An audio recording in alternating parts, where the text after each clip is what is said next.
하나님 아버지, 오늘도 주의 전에 나와서 찬양하고 말씀 듣고 기도할 수 있게 은혜를 허락하셔서 감사합니다.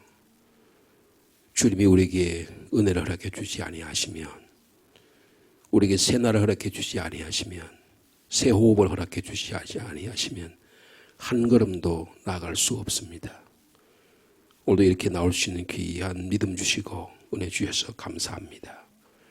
오늘도 주님의 나라 위에 거룩하고 성결한 삶 살기를 원하오니 저희를 깨끗게 하시고 거룩게 하시고 주님의 영광을 바라볼 수 있는 은혜를 더하여 주옵소서. 주님, 이 시대가 참으로 험악하고 우리의 믿음을 지키기가 어렵고 무엇이 옳고 무엇이 그른지를 분별하기 참 어려운 시대입니다. 우상 숭배자들이 권력을 가지고 명예를 가지고 힘을 가지고 휘두르는 이런 시대입니다. 이런 우상 숭배에 빠지지 않고 믿음을 지키기가 참으로 어려운 시대입니다. 좀 그러나 저희들은 예수 그리스도만 바라보고 주님만 바라보고 살아가기를 원하오니 저에게 성령의 충만함을 허락하여 주옵소서.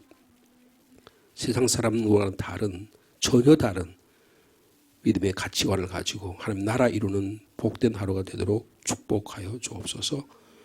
우리가 두 발을 땅에 디디고 삽니다. 필요한 그것에 필요한 가정, 우리의 교회, 우리의 나라 민족 주님 불쌍히 여겨주시고 이 땅에 하나님 나라 이루는데 귀하게 사용하여 주옵소서. 예수님의 이름으로 기도하옵나이다. 아멘. 오늘은 1월 17일 금요일입니다. 1월 17일자 하나님의 말씀, 어저께 이어서 시편 36편, 예레미야 3장 19절, 그리고 고린도전서의 말씀이 되겠습니다. 먼저 시편 36편 5절에서 10절까지 말씀입니다. 여호와여, 주의 인자하심이 하늘에 있고 주의 진실하심이 공중에 사무쳤으며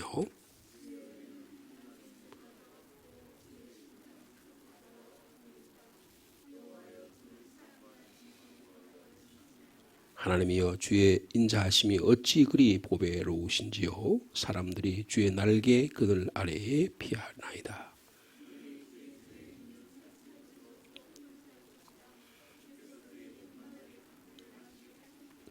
진실로 생명의 원천이 주께 있사오니 주의 빛 안에서 우리가 빛을 보리이다.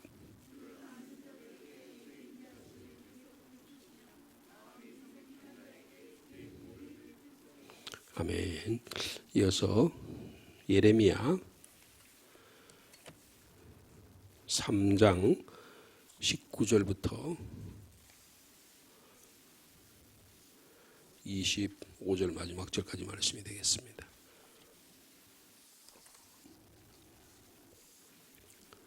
제가 가진 성경으로는 구약성경 1055면입니다.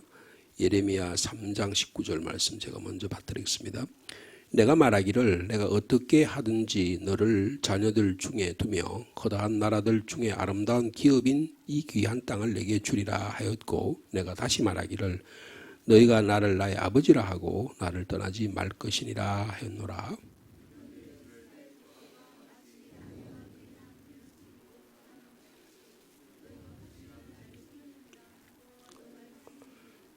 소리가 헐벗은 산 위에 들리니 곧 이스라엘 자손이 애곡하며 간구하는 것이라. 그들이 그들의 길을 굽게 하며 자기 하나님 여호와를 잊어버렸음이로다.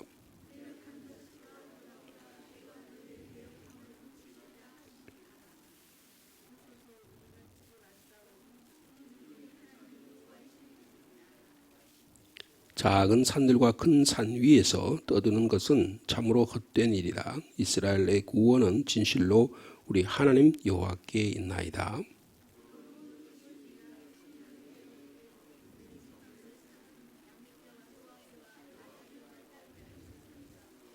같이 읽을까요? 우리는 수치 중에 눕겠고 우리의 지옥이 우리를 덮을 것이니 이는 우리와 우리 조상들이 정년의 때로부터 오늘까지 우리 하나님 여호와께 범죄하여 우리 하나님 여호와의 목소리에 순종하지 아니했음이니이다. 아멘. 그리고 마지막으로 고린도전서 7장의 말씀이 되겠습니다. 7장 1절에서 7절까지 말씀이네요.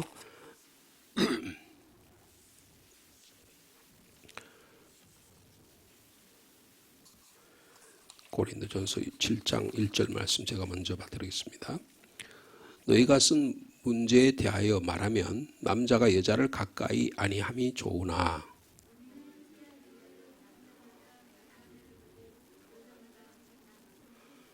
남편은 그 아내에 대한 의무를 다하고 아내도 그 남편에게 그렇게 할지라.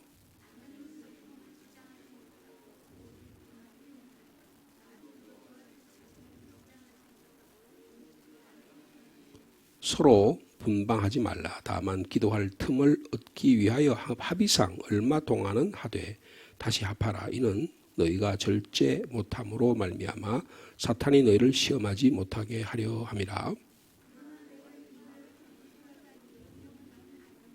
같이 읽을까요? 나는 모든 사람이 나와 같기를 원하노라. 그러나 각각 하나님께 받은 자기의 은사가 있으니 이 사람은 이러하고 저 사람은 저러하니라. 아멘. 우리가 예레미야 말씀 어저께 3장 말씀 읽었는데 이스라엘 백성들이 음행해서 하나님과 관계에서 하나님을 남편으로 그리고 이스라엘 백성을 아내로 주님이 삼으셨는데 부부의 관계를 깨뜨려서 음행했던 이스라엘 백성 오늘 본문에 보니까 돌아오라고 내가 너의 자녀로 삼았고 그리고 내가 너에게 땅을 주고 영원한 하나님의 나라를 기업으로 줬다고 이렇게 약속해 주셨음에도 불구하고 이스라엘은 돌아오지 않는 그래서 이 아버지의 하나님의 남편에 된 하나님의 간절한 돌아오라고 하는 부르심이 오늘 본문에 있습니다. 아마도 고린도 교회도 그러했던 것 같습니다. 고린도 교회가 우리가 고린도에 대해서 어느 정도 알고 있는 지식에 따르면 고린도는 아주 잘 사는 그런 장사하는 그런 항구 도시였습니다. 그리고 고린도에서 사도 바울이 1년 반 정도 복음을 전하면서 고린도 교인들이 갖고 있는 그 능력, 열정, 그리고 각종 은사 오늘 이번 주일에도 고린도전서 12장의 말씀을 저희들이 나누게 될 텐데요. 이런 고린도 교회가 갖고 있는 여러 가지 좋은 장점들이 참 많았어요. 그리고 경제적인 능력이 있었기 때문에 다른 교회들을 도울 수 있는 그래서 예루살렘 교회를 제일 먼저 돕겠다고 발벗고 나선 교회가 고린도 교회였습니다. 근데 막상 고린도 교회가 헌금을 하고 그런 데는 저 북쪽에 있는 데살로니가 교회라든지 빌립보 교회라든지 이런 교회들을 보다가 훨씬 더 교회를 예루살렘 교회를 돕는데 적극적이지 않았습니다. 그래서 나중에 사도 바울이 고린도 교회 교인들을 향해서 좀 질책하는 삶과 예배가 분리된 삶의 모습에 대해서 질책하는 그런 말씀들이 고린도 교회에 있잖아요. 근데 오늘 이 고린도전서 7장은 가정에서의 문제입니다. 그러니까 우리의 삶을 크게 영역으로 두 개 나눈다면 교회 안에서의 삶이 있고 그리고 교회 밖에서의 삶이 있다고 볼 수 있어요. 그러니까 7장부터는 우리의 교회 밖에서의 일상의 삶에서의 신앙생활이 중요하다. 이거를 이제 하나하나 사도 바울이 강조하고 있는 것입니다. 이스라엘 백성도 하나님의 선택받은 자로서 거룩한 예배, 또 뭐 여러 가지 규례, 제사법 이런 것들은 굉장히 철저하게 지키려고 노력을 해왔지만 일상적인 삶으로 돌아오면 그렇게 못했어요. 여러분 유럽의 문화가 기독교 문화잖아요. 유럽의 문화를 보면 유대교에 대한 아주 반감이 많습니다. 유대교를 아주 싫어하는 거예요. 기독교가 유대교를 싫어합니다. 그래서 예를 들면 그 셰익스피어라고 하는 사람 16세기 이 시대의 사람인데 셰익스피어의 작품에 보면 유대인들을 아주 천하게 봐요. 유대인들은 돈만 아는 사람이라고 생각합니다. 그래서 그 유대인들이 장사치다 이렇게 평가하는 겁니다. 그래서 유대인들은 굉장히 또 어떻게 보면 전 세계를 떠도는 민족이었기 때문에 경제적으로 살지 않으면 너무 괄시를 받고 천대를 받으니까 그렇게 살 수밖에 없었던 점도 있으리라고 생각해요. 지금 어저께 오늘이 그랬나요? 가자 지구에 전쟁 종식이 끝났죠. 종식이 됐죠. 그래서 이제 포로들이 교환되는 그런 일들이 생기게 되었습니다. 15개월 만이라고 제가 들었는데요. 그런데 이 이스라엘 사람들은 굉장히 경제적입니다. 그래서 미국 지금 이스라엘이 이렇게 전 지역에 있는 중동에 있는 모든 나라들과 이렇게 싸울 수 있었던 것은 아주 고도의 산업 사회입니다. 이스라엘 사람들이 갖고 있는 기술, 정보 기술 그리고 과학 기술은 최첨단입니다. 미국보다 더 뛰어나요. 우리가 이스라엘 나라를 그렇게 왜 저렇게 조그만 나라가 저렇게 버틸 수 있을까? 거기는 미국이라는 큰 뒷배가 있는가 하면 이스라엘 자체가 산업이 엄청난 산업입니다. 박근혜 대통령 당시에 박근혜 대통령이 그렇게 말한 적이 있어요. 이스라엘의 정보 산업을 배워야 된다. 그렇게 말한 적이 있습니다. 그만큼 이스라엘 나라는 그만큼 경제적인 것을 굉장히 따집니다. 그런데 그들의 삶이 말이에요. 이스라엘 백성들의 삶이 보면 따라가지 못하는. 그게 구약 성경의 하나님의 질타의 심판의 대상이 되었던 거예요. 그런데 지금 고린도 교회도 마찬가지입니다. 고린도 교회의 가장 일상적인 삶에서의 가장 문제가 뭐냐면 결혼 생활이라는 거예요. 근데 고린도 교회가 고린도 교인들 가운데 어떤 생각을 갖고 있냐, 그게 7장 1절의 생각이에요. 뭐라고 생각하면, 너희가 쓴 문제에 대하여 말하면, 그러니까 사도 바울이 에베소에 있었거든요.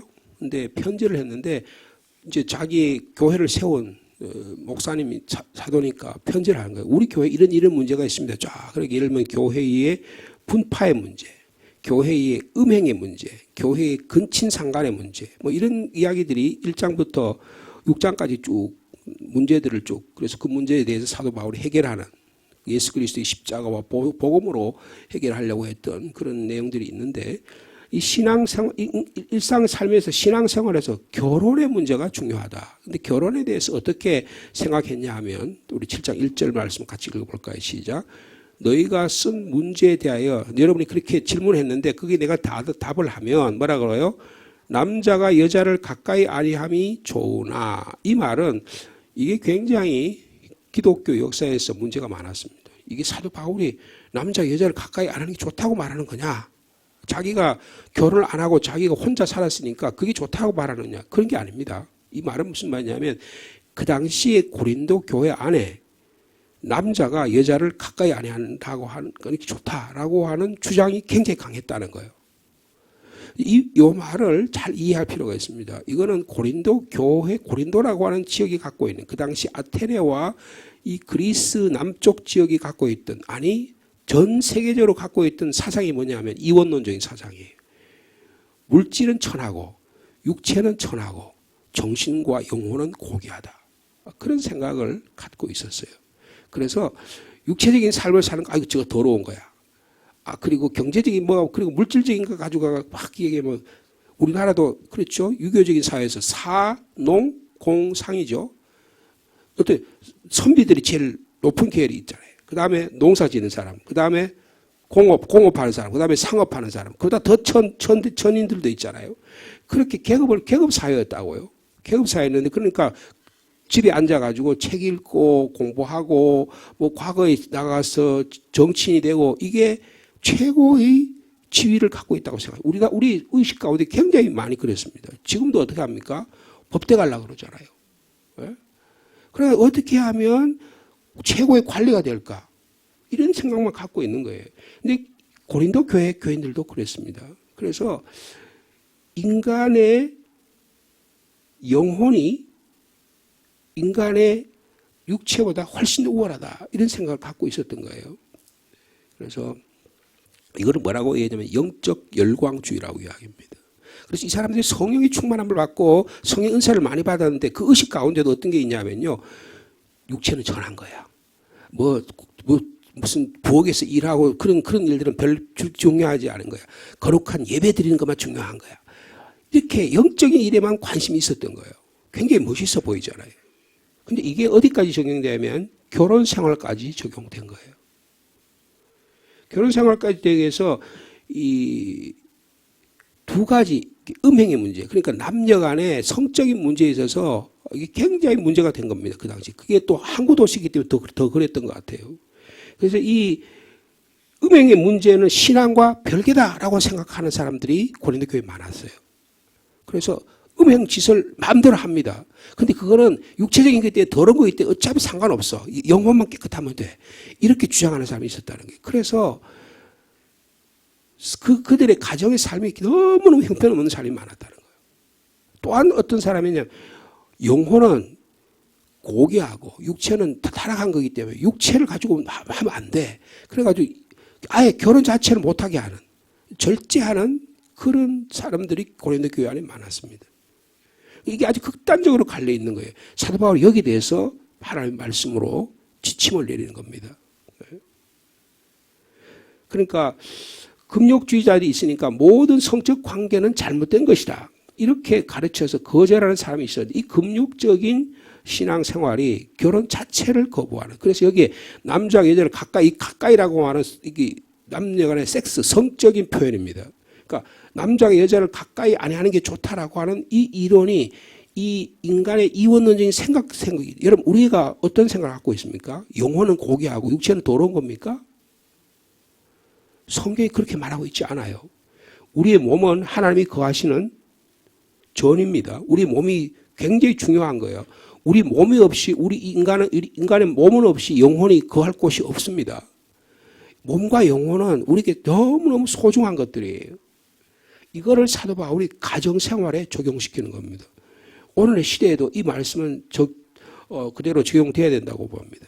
그러니까 오늘 이 본문의 말씀은 그리스도인에게 있어서 성적 관계라는 것이 과연 신앙적인 일이냐 아니냐라고 하는 근본적인 물음을 물어주고 있는 겁니다. 근데 고린도 교회는 이원론적인 사고방식 때문에, 영적 열광주의자이기 때문에 두 가지가 나타났다는 거예요.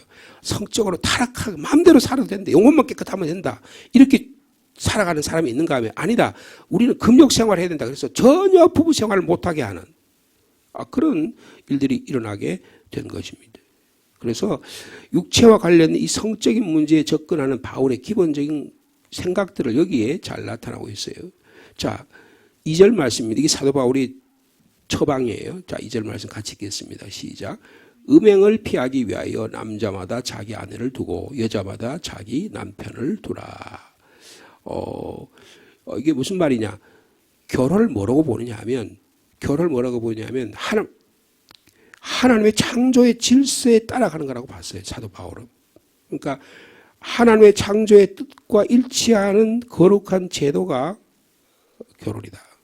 창세기 2장에 보면 남자가 혼자 있는 것이 좋지 아니하니 여자를 만들어서 그에게 참 배려자가 되도록 하나님께서 만들어진, 이게 창조의 질서잖아요. 근데 여기에 그것을 사도 바울이 고린도 교회에 적용할 때는 뭐냐면 음행과 관련돼서 성적 욕구를 이야기한 거예요. 여러분, 이 성적 욕구가 잘못됐다는 거예요, 옳다는 거예요? 여러분, 성적 욕구는 정상적인 거라는 겁니다. 이거를 교회 안에서 부정하거나 아니면 그걸 극단적으로 주장하거나 그렇게 해서는 안 된다는 거예요. 사도 바울 자신은 결혼하지 않고 독신으로 있는 것을 결혼하는 것보다 더 낫다고 그렇게 자기 자신은 그렇게 이야기합니다. 그래서 사도 바울에게서 결혼을 할 거냐 독신으로 일 거냐 하는 것에 그 결혼할 거냐 하나의 기준이 뭐냐?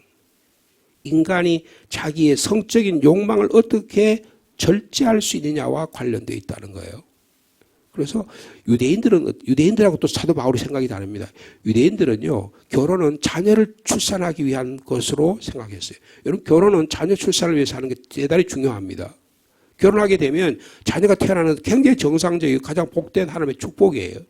근데 또 하나는 뭐냐면, 사도 바울의 입장이 뭐냐면 성적인 욕망, 그러니까 내가 내 아내를 사랑하고 내 남편을 사랑하는 육체적인 관계를 갖는 것이 지극히 정상적이라는 거예요. 이걸 이야기하는 겁니다. 그러니까 단순히 자식을 보기 위해서만 결혼한 게 아니고 자기의 생리적, 성적 욕구를 서로 충족시켜주는 일이 부부 생활에 굉장히 중요하다는 거예요. 이걸 지금 사도 바울이 이야기해요. 그래서 여러분 이 원리를 잘 우리의 삶에 적용해야 됩니다. 자, 보세요. 자, 3절의 말씀이 이 부부 생활의 원리입니다. 자, 같이 읽겠습니다. 시작. 남편은 그 아내에 대한 의무를 다하고 아내도 그 남편에게 그렇게 할지니라. 4절이요. 아내는 자기 몸을 주장하지 못하고 오직 그 남편이 하며 남편도 그와 같이 자기 몸을 주장하지 못하고 오직 그 아내가 한다. 여러분 이게 굉장히 중요합니다. 오늘날 현대인들, 오늘날 우리가 유럽적인 사고방식을 받아가지고 이 결혼 생활에서 부부 생활에서 이게 이 원리가 적용되는데 그렇게 적용해가지고 내가 오늘 몸이 불편해. 오늘 내가 남편이 나에게 잠자리를 요구하는데 내가 싫어. 그럼 어떻게 합니까? 안 받아들이는 거예요. 이게 잘못된 겁니다. 그러면 요새는 어떻게 하면 뭐가 잘못된 사고방식이 들어와가지고 내가 싫어하는데 당신이 왜 나에게 요구를 하느냐 이렇게 주장한다는 거예요. 여러분 내 몸은 내 게 아니라는 거예요. 부부 사이에서 내 몸은 아내의 것이 되고 남편이 아내 입장에서 보면 부부의 입장에서 내 몸은 남편의 것이라는 거예요. 이게 부부 생활의 가정 생활의 원리가 돼야 됩니다. 근데 내가 기분이 좀 나쁘잖아요. 부부 사이에 싸움이 났어. 그럼 어떻게 해요? 내가 싫다는데 왜 나에게 당신이 강요하냐? 이런 게 싸움이 되는 거예요. 싸움이 되는 게 아닙니다. 여러분 잘 보세요. 남편은 그 아내에 대한 의무를 다하라 그랬어요. 그러니까 아내가 말이에요. 오늘 사랑하는 남편과 같이 있고 싶어요. 잠자리를 같이 하고 싶어요. 그럼 어떻게 남편은 따라줘야 된다는 겁니다. 반대로 남편이 아내가 같이 있고 싶으면 아내가 오늘 좀 몸이 불편하더라도 따라줘야 된다는 거예요. 여러분 이게 성경적인 원리입니다. 이게 우리 삶에 적용이 돼야 돼요.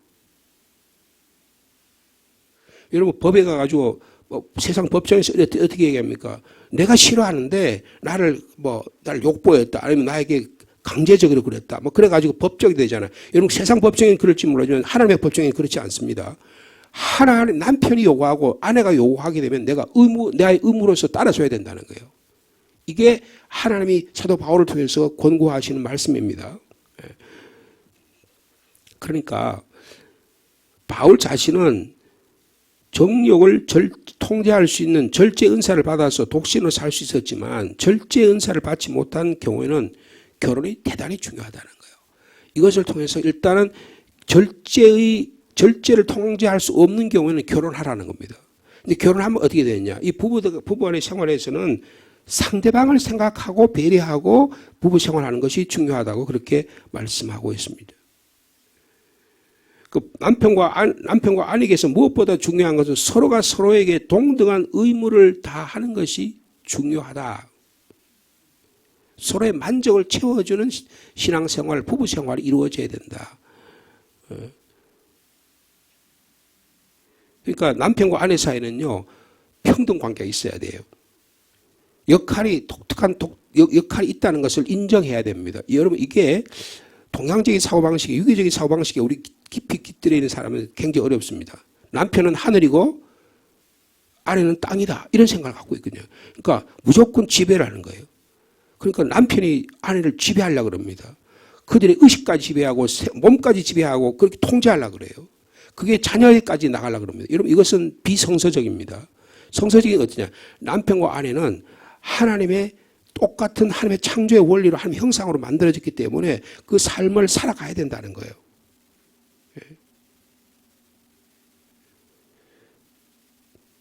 그러니까 남편과 아내가 남자와 여자가 지닌 이 성적인 욕망과 그 충족은 결혼의 제도를 통해서 해결되고 있는데 그게 절제하지 못한 경우에 이 일을 하는 것을 만드셨다. 그 이야기를 하는 거예요. 그러니까 이걸 다시 이야기하면 결혼 생활에 두 가지 원리가 있다. 첫째는 자녀를 낳는 일이 결혼 생활에 대단히 중요합니다.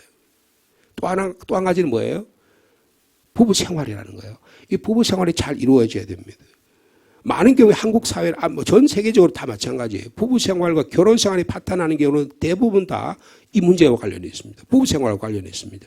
성격 차이라 그러고 뭐라고 그러고 다 이야기하지만 다 그거는 2차적인 문제예요. 이게 내 의식 속에 전 남편이 내 아내가 나에게 부부 생활을 요구할 때 내가 따라줄 수 있는 믿음이 있냐는 거예요. 이거 대단히 중요해요. 그러니까 상대방을 배려하고 상대방을 존중하는 마음이, 서로를 배려하고 존중하는 마음이 없이는 부부 생활에 금이 가기 시작하면 이거는 극복할 수가 없습니다. 이게 대단히 중요한 거예요. 이 말씀을 지금 말씀하고 있다는 것입니다. 내가 세워놓은 기준에 의해서 신앙생활하고 내가 만들어놓은 기준에 의해서 결혼생활을 하는 게 하나님의 만들어진 기준에 따라서 가정의 생활이 이루어져야 된다. 그 말씀을 하고 있습니다. 그래서 여러분 5절 말씀을 보세요. 자, 5절 말씀 같이 읽어볼까요? 시작. 서로 분방하지 말라. 다만 기도할 틈을 얻기 위하여 합의상 얼마 동안은 하되 다시 합하라. 이는 너희가 절제 못함으로 말미암아 사탄이 너희를 시험하지 못하게 하리. 유대인들은 일주일 이상 분방하지 못하게 했습니다. 기독교는 열흘 동안 이상은 분방하지 못하게 했어요. 분방하지 못한다는 말은 방을 따로 쓰지 말라 그 말이에요. 부부 생활에서 굉장히 중요한 원리입니다. 내가 기분이 나빠요. 그리고 내가 근데 막 그러니까 저 사람이 보기 싫어. 그러면 아예 방을 가지고 남편은 소파에 살고 아내는 침실에 살아. 근데 또 그 이야기를 막 공공연하게 돌아다니면서 이야기를 해. 그리고 굉장히 그걸 뭐 일상적인 삶인 것처럼 이야기해. 여러분 굉장히 위험한 겁니다. 여러분 나이가 들어도 성적 욕망은 똑같습니다. 그게 얼마의 육체적인 결합이 어떤 정도에 따라서 다를 수 있을지 모르지만 여러분 이건 대단히 중요한 거예요. 근데 이거를 내 자신의 몸을 내 것이라고 생각하는 거예요.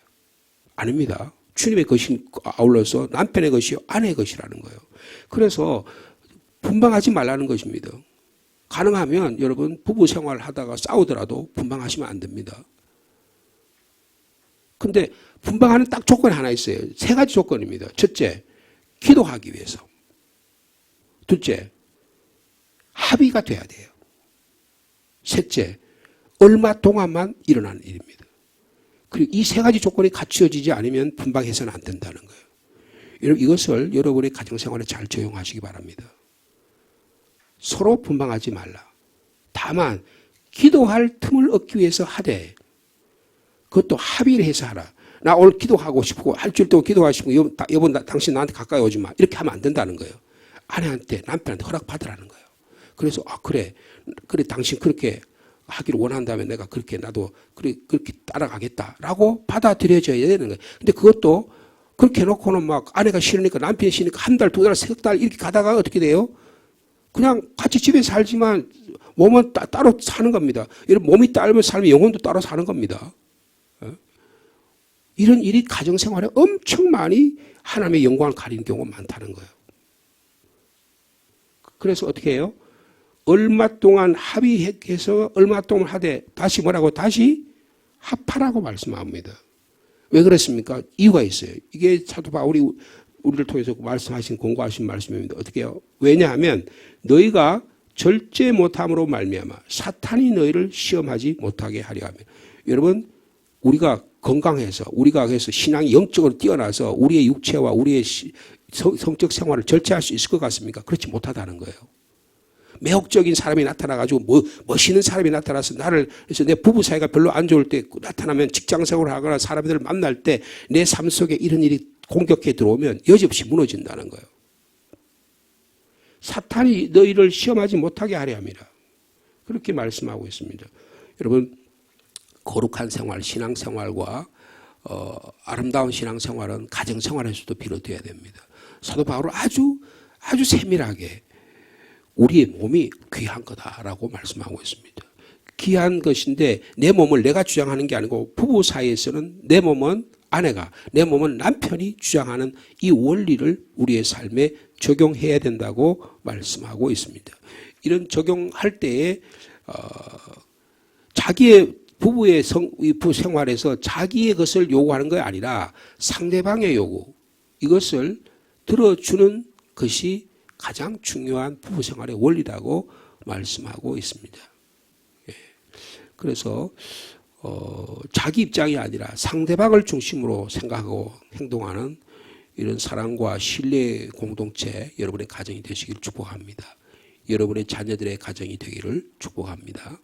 그래야 거룩성이 회복되는 거예요. 오늘 한국 사회가 엄청난 지금 많은 분열이 교회가 지금 많이 어려운 경우가 있잖아요. 근데 그 내면을 들어가면 가정생활과 관련이 있어요. 가정생활이 깨끗해야 됩니다. 가정생활이 부부가 믿음의 삶에 기반해서 건강한 믿음의 삶을 살아가야 돼요. 여러분, 이게 가장 중요한 우리의 신앙생활의 원리임을, 교회 안에서의 바깥에서의 삶 속에 가장 중요한 원리임을 지금 7장에서 말씀하고 있습니다. 오늘도 이 하나님의 신앙의 삶을 우리 가정에 적용해서 신실하게 진실하게 거룩하게 살아가는 여러분 되시기를 축복합니다. 우리 내일이죠. 우리 홍민영 양 결혼 예식이 있습니다. 여러분들 기억해 주시고 참여하실 분은 오전 9시에 교회 출발하려고 합니다. 여러분들 기억해 주시면 감사하겠습니다. 거룩하신 하나님 아버지, 우리에게 가정 주셔서 감사합니다. 우리의 믿음이 하나님의 창조의 원리에 따라 하나님은 결혼해서 자녀를 낳고 또 부부가 서로 사랑하며 아름다운 사랑의 관계를 만들어가는 에덴 동산 천국이 되게 하여 주옵소서. 사도 바울은 고린도 교회에 영적인 악한 마귀 사탄이 들어와서 부부관계를 파괴하고, 남편은 자기 몸을 자기가 주장한다고 하고, 아내는 아내의 몸을 내 마음대로 하는데 네가 왜 관계하느냐고 하면서 엄청난 관계에 파국이 일어나서 음행의 문제가 교회 안에 큰 문제가 되었습니다. 주님, 우리의 몸이 하나님의 것임과 아울러 우리의 가정생활에서는 내 아내의 것이고 내 남편의 것임을 깊이 깨달아 하나님의 아름다운 향기가 나는 가정들이 다 되도록 주님이 축복하여 주옵소서. 우리가 신앙생활에서 우리 가정생활도 하나님이 간섭하시고 아름답게 하시고 거룩하게 하게 하심을 원하고 계심을 깊이 깨닫는 저희들이 되게 하여 주옵소서. 우리의 침상이 더럽혀지지 않게 도와주시고 우리의 가정생활에 마귀 사탄이 침투하지 않도록, 음행의 악한 것들이 침투하지 않도록 지켜 보호하여 주옵소서. 하나님 아버지, 그래서 각 가정마다 하나님의 자녀를 통해서 기쁨이 있게 하시고 또 각 가정마다 부부의 생활을 통해서 향기가 나고 주님께 예배드리는 아름다운 삶이 다 일어나도록 주께서 축복하여 주옵소서. 내일은 우리 교회 자녀 가운데 결혼하는 가정이 있습니다. 거룩한 가정이 되게 하여 주옵소서. 믿음의 가정이 되게 하여 주옵소서. 사랑의 가정이 되어서 이 험악한 세상 살아가는데 서로 의지하고 서로 존경하며 배려하며 인내하며 살아가는 복된 가정 되게 하여 주옵소서. 우리 자녀들 출가하고 또 결혼을 앞둔 자녀들이 있습니다. 주님, 우리 자녀들이 이 하나님의 성경의 원리에 따라 서로 사랑하는 가정 다 되게 축복하여 주시고 자녀의 복을 주시고 생업의 복을 주시고 직장의 복을 주시고 일터의 복을 주셔서 하나님의 그 가정마다 하나님의 나라 이루어가는, 하나님의 나라 만들어가는 복된 가정 다 되도록 축복하여 주시옵소서. 우리 성도들 가운데 가정이 어려운 가정이 있습니까? 주님 찾아가셔서 만져주시고 하나님의 성경의 원리에 따라, 창조의 원리에 따라 하나님의 말씀에 그대로 순종할 수 있는 순수한 믿음을 허락하여 주옵소서. 이상한 잘못된 그런 세상의 문화들이 들어와서 자기 몸을 자기가 주장하려고 하고 자기 욕망대로 살려고 하고 자기 멋대로 살려고 하고, 그래서 가정이 결혼하고 얼마 되지 않아 해체되는 이런 어려운 일들이 참으로 많이 일어나고 있습니다. 주님, 교회 안에도 이런 일이 지금도 일어나고 하나님의 복음의 진리를 훼손시키는 일들이 너무너무 많이 일어나고 있습니다. 복음의 진리를, 주님의 말씀을 두려워하지 않기 때문입니다. 주님, 하나님의 말씀을 두려움과 떨림으로 받아들여서 거룩한 가정 다 만들어가는 복된 가정 되도록 역사하여 주옵소서. 주님, 하나님의 교회가 성령의 능력으로 새로워져서 부흥하며 성장하며 성숙한 교회가 되도록 인도하여 주옵소서. 하며 말씀의 자리에 나와서 말씀을 들을 수 있는 귀를 주시고 순종할 수 있는 마음을 주셔서 하나님의 거룩함이 온전히 이루어지는 우리 교회 되도록 역사하여 주옵소서. 오늘도 기도의 제목을 가지고 주님께 고개 숙입니다. 무엇보다도 육신의 질병 때문에 고통당하는 분들 많이 있습니다. 주님 찾아가셔서 치료해 주시고 회복시켜 주옵소서. 예수님의 이름으로 기도하옵나이다. 아멘.